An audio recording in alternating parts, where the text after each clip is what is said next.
Hey, it's NPR's Book of the Day. I'm Andrew Limbong. The two books we have for you today have got me thinking about the nature versus nurture debate. You know, that eternal question of how much of who we are is predetermined versus how much is dictated by our environment. They're two works of cultural criticism, and on the surface, couldn't seem any more different. Up ahead, we've got an author examining the female pop stars of the 2000s. Think Britney Spears, Christina Aguilera, Hilary Duff, pop stars who got their start at Disney. But first, Lawrence Burney's essay collection, No Sense in Wishing, is an appreciation of the art and artists that shaped him as he grew up in Baltimore. Think Gil Scott Heron, or local rappers like Young Moose or Lor Skuta. Again, at first sight, they seem wildly different. But on the cover of Burney's book is a photo of him as an 11-year-old boy, and he's wearing Mickey Mouse ears. Because somehow, no matter who we are or where we go in life, Disney finds us. More after the break. Support for this podcast and the following message come from Indeed. You just realized your business needed to hire someone yesterday.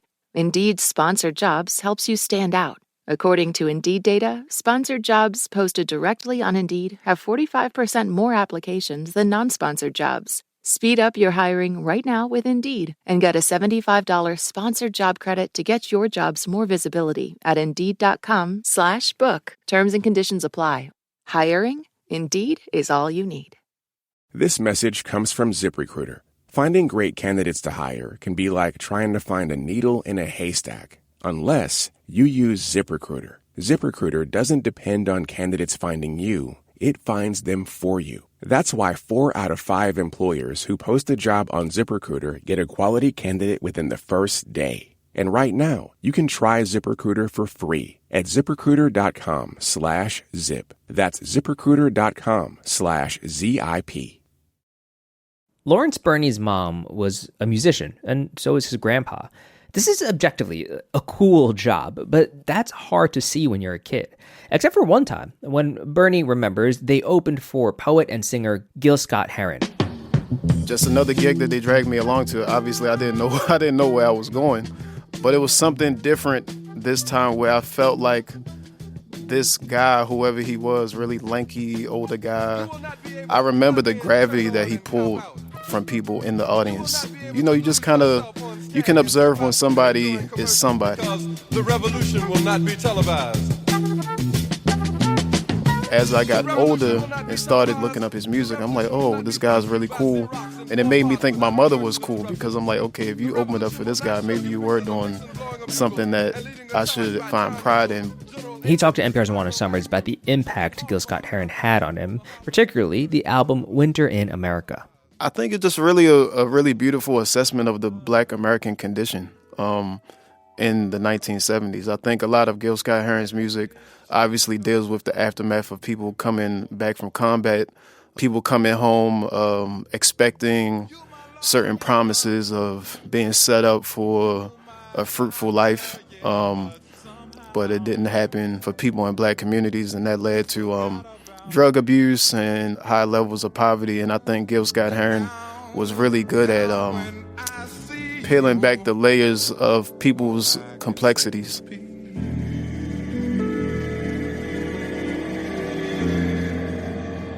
Peace go with your brother.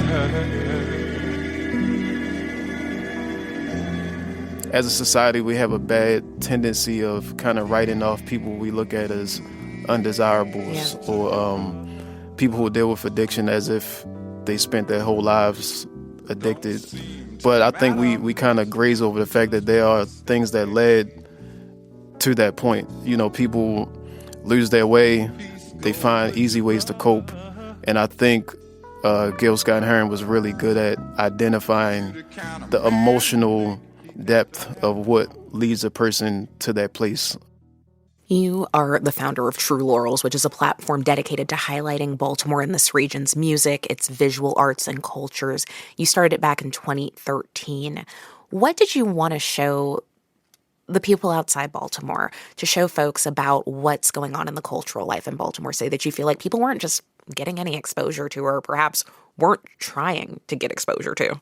One thing I've encountered in the art scenes in Baltimore. It's a little different now, but when I was coming up, I think a lot of people are given the message as they grow up that if you want to make something of yourself, you have to get out of here.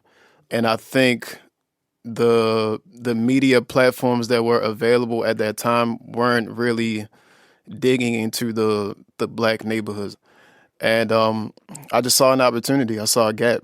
So I feel like True Laurels was my attempt at, I guess, kind of reimagining the fanzine, but for black people, basically.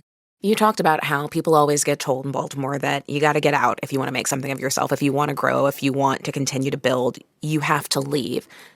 I wonder, Lawrence, if you could tell us the story of somebody who stayed and made it, somebody who's native to Baltimore. There's an essay in the book called Two Pillars, and there are two rappers. One is named Young Moose, the other's name is Lil Scooter. In the early 2010s, they both kind of broke out on the local scene, and I think they were really gifted storytellers, and they were really gifted at being messengers for what the average youth in inner city Baltimore was experiencing. They see me, they like down, down. They like down, down. They see me, they like down, down. Young Moose is from the east side. He talked about obviously growing up with the challenges of poverty. His grandmother was murdered in a home invasion. He talked about police harassment, and I think that's why people loved him so much. So you have Moose, you have Lil Scooter, who's from the west side. He's from Pennsylvania Avenue, which is a really historical part of Black Baltimore. My city got the bird flu. It's game time. I think we need a ring or two. Obviously, that Pennsylvania Avenue changed a lot after the late 60s with the riots that were related to MLK's assassination. A lot of white flight took place, a lot of businesses followed, and then a lot of dilapidation and just kind of divestment followed. And I think Lil Scooter was a kind of a loudspeaker for the new Pennsylvania Avenue. Today I got on orange and my black baseball bat. The O's game on. You are from Baltimore, and as somebody who didn't grow up there but has lived there for more than a decade at this point, when I was flipping through your book and reading these essays, so many of them read like a love letter to this city, as imperfect as it is, and its culture and the people who live there. And in one of the essays called A Love Letter to Steamed Crabs Piled Onto a Bed of Newspaper, you write about the ritual of picking crabs, which is so familiar to many in the region, but you call it almost like communion for people who were raised along the Chesapeake. Talk about that essay. Growing up in this region, crabs are just like, it's a rite of passage. I think while I was kind of ruminating on that tradition, I wanted to dig deeper because just as any tradition, especially any American tradition, I find that if you dig deep enough, there's some sort of tragedy or some sort of a tough route that led to people being able to enjoy this thing that's kind of, I would say, is indicative of the state of Maryland. I would say it's definitely like the mascot. Yeah. I was just thinking about it, and I started digging into some history. And I was reading Frederick Douglass's first autobiography, and I was like, this is really interesting that the way that he achieved his freedom was by borrowing a friend's sailor's outfit and a seaman's certificate. For those that don't know, a seaman's certificate was a document that people who worked on the water, whether that be catching oysters or crabs or even helping build vessels, if you had this certificate, it essentially acted as freedom papers, pre-abolition of slavery.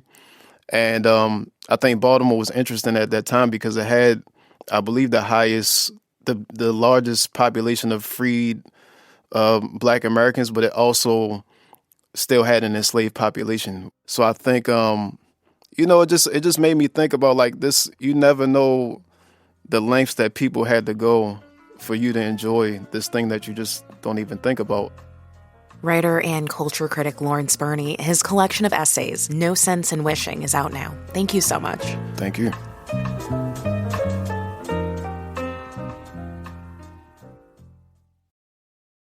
This message comes from Revenued, Revenued offers fast, flexible funding for businesses, up to $250,000 for the highest revenue category, with approvals in as little as one business day. Funds are made available on demand, and the cost of capital is based on a fixed factor rate applied to the amount you draw. There are no application fees, no draw fees, and no maintenance fees. Apply now at getrevenued.com and be ready for whatever comes next.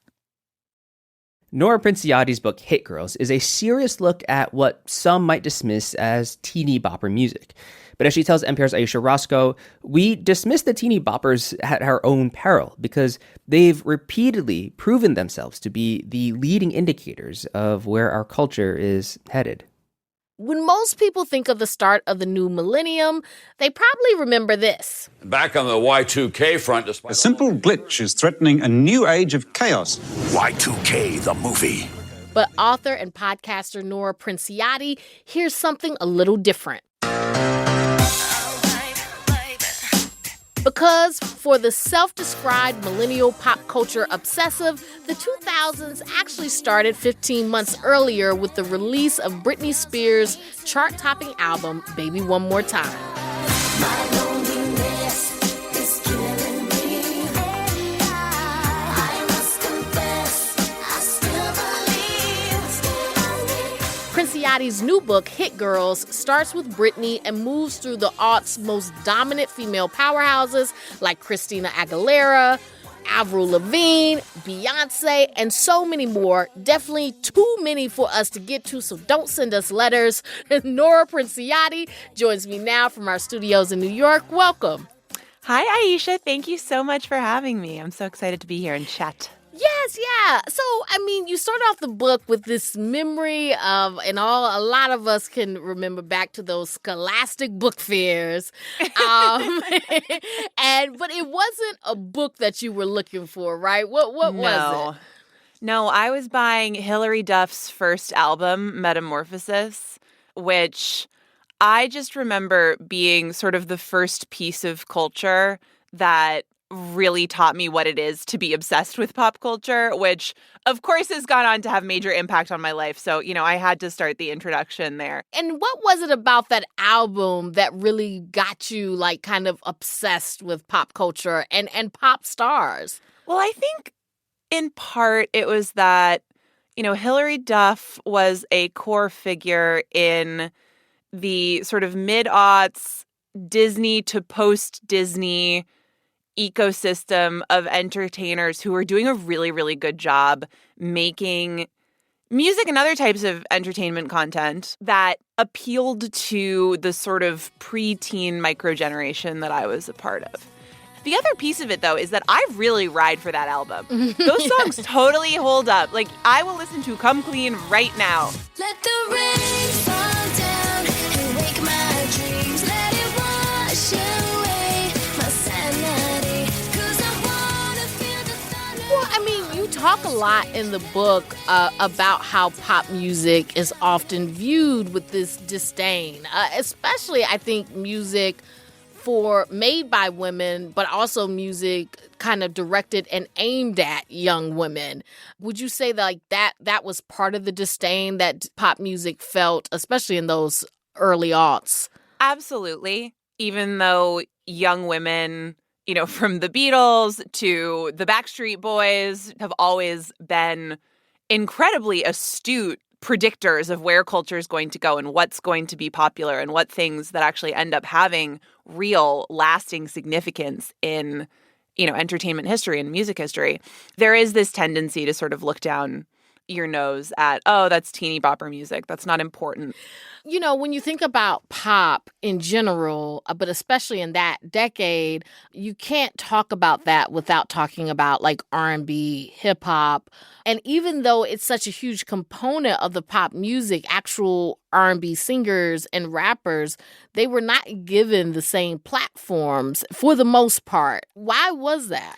I think that it's mostly just sort of straight up racism. The chapter about Beyonce in the book spends a lot of time sort of tracing how hip hop and R&B was the most mainstream musical style in all of America But what was sort of closed off was these upper echelons of celebrity. It's getting the Vogue cover. It's, going to the Met Gala. That was being reserved for mostly white and more traditional pop artists, despite the fact that those artists were often borrowing the sounds that they were using to stay current from hip hop and R&B.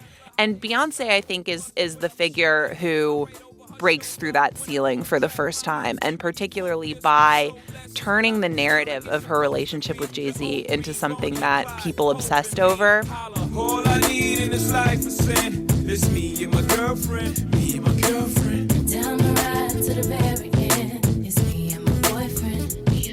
That's right. All I need in this life is Well, the thing about that decade is you talk about this in the book is how you had these women and young women who were like really charting this new course for music. But then you also had this kind of moralizing double standard. Like, talk to me about like all that double standard that these women faced. Well, I think culturally, particularly around a lot of the early Britney Spears stuff, it started to sink in for me that progress is not always linear in society. And there's sort of a reflexive return to lowercase c conservatism in some ways around the beginning of the 2000s. And there are some sort of galaxy brain ideas around there that things like the Monica Lewinsky scandal kind of reintroduced the idea of moralizing about sex as something that was okay to do in more serious areas of media. And therefore, it was just suddenly kind of acceptable dinner table conversation to be casting these judgments about what people are doing in their personal lives that really found a way to pick up some steam.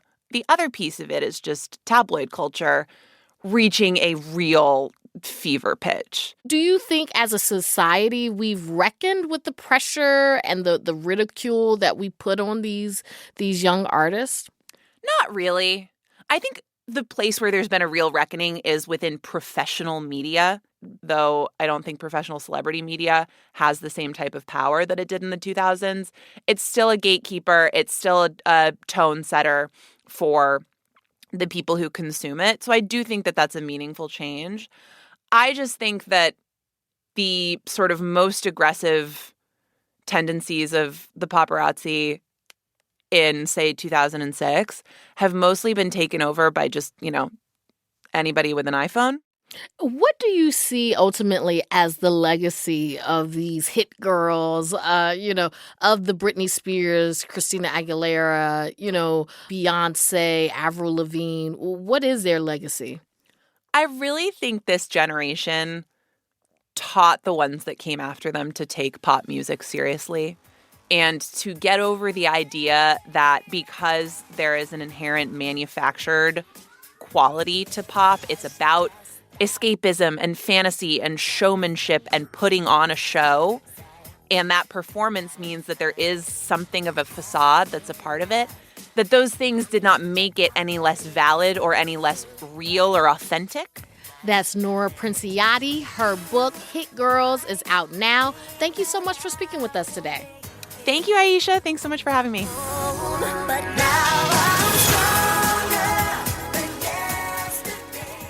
That's it for this week on NPR's Book of the Day. Let us know what you think. You can write to us at bookoftheday@npr.org.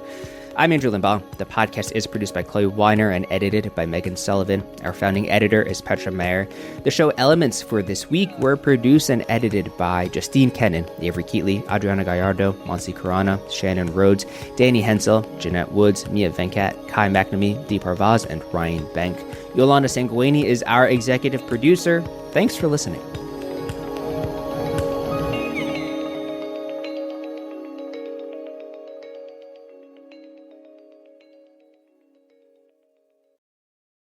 This message comes from First Leaf. First Leaf takes care of the wine for your summer. First Leaf's short quiz figures out what you like, then delivers a summer-ready box. Bright whites, smooth reds, and chillable bubbles. Go to firstleaf.com/summertime with promo SUMMERTIME.